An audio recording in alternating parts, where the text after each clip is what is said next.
when Netflix changed from sending to you by mail and started to stream, we got very involved with them. We made a show called BoJack Horseman, which I think is a pretty good show. We just put on a show from the same group called Tuca and Birdie. We have a show at Amazon. A&E.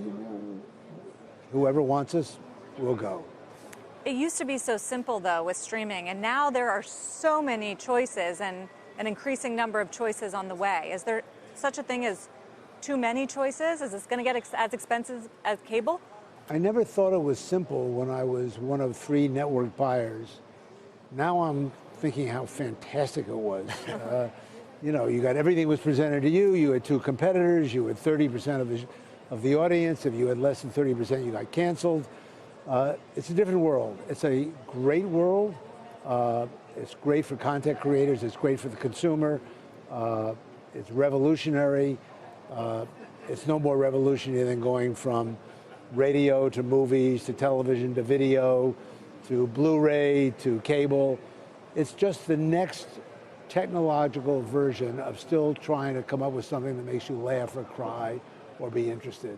Does that mean, there's a growing sense on Wall Street that people are giving Walt Disney credit, the company credit, for being best positioned in this world among the traditional media companies just because of the brand, the intellectual property is in-house.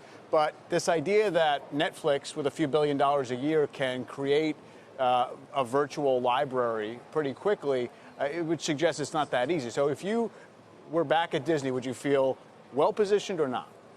Well, we always like getting credit, so whether we deserved it or not, yeah. It was always good. Yeah, Disney, I went there in '84, sure. And everybody talked about how it was going to end, and it wasn't going to end because it had these great legacy, family-oriented products, which we helped recreate. Disney has a great legacy. Bob Iger, following me, has done a great job putting Pixar and Marvel and Star Wars in their vocabulary, buying Fox. Forget how much they paid for all these things. It gives them an advantage. I would say Netflix, being the first mover, is not to be discarded. Amazon is not to be discarded. Apple, we just are about to make a big content deal with Apple at Tornante. They're not to be discarded. AT&T with the Warner Library is not to be discarded. And then there are many others. There are too many others. There will be blood on the floor. It may take 5 years to find out who they are. But right now the enthusiasm is spreading like wildfire. And a lot of people are benefiting from it. And some people are worried about what will happen. When you look at the options to the traditional media companies, do you think the move that Fox has made makes sense? Pull out of creating entertainment content, focus on live news and sport? And is it kind of an either-or option, or do you think many players like Disney are going to be able to do a little bit of everything? Well, you can have 2 winners, 3 winners. You can have 2 losers. It's not all yes or no. There could be 2 yeses. I think Bob Iger strategically has done a good job, but never underestimate Rupert Murdoch. He's, in my opinion, the giant winner.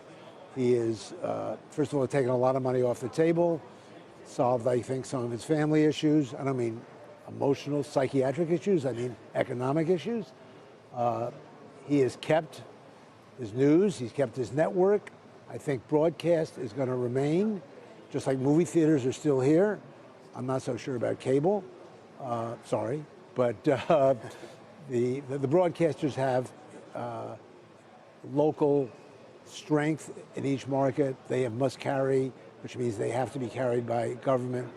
There will be some losers, but I think most of the players will be here in the end of the day.